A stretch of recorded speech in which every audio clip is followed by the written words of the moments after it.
Hey guys, welcome to day 49 of 100 Days of Code.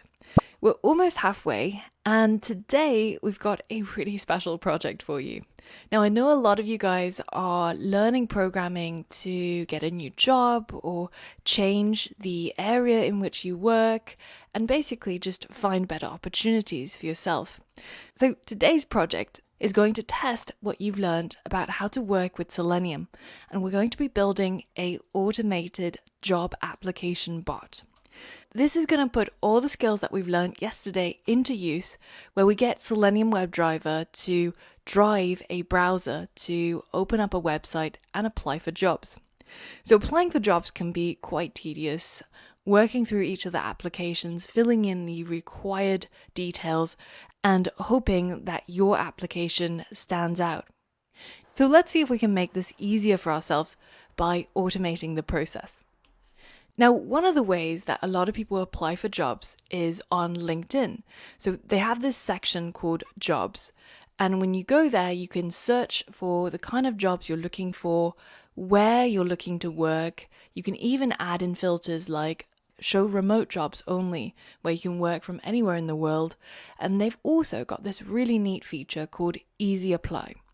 And all you have to do is just to click on this button, Easy Apply, fill in any of the fields that you haven't filled in before, and then just click Submit Application.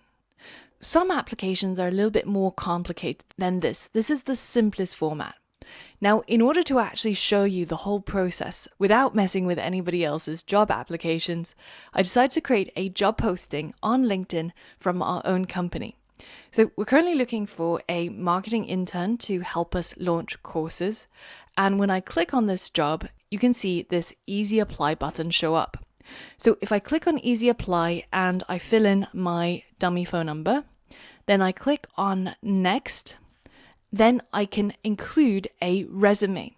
Now, the resume comes from your settings. So if you go to your settings and privacy, and you go to job seeking preferences, then here you can actually already pre-upload your resume.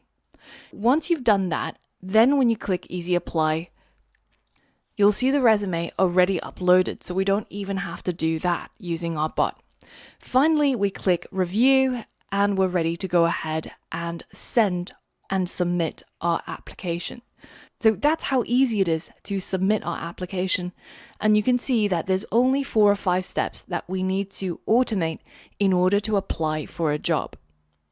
So that's the project for today. And I hope you're as excited as I am to tackle this project.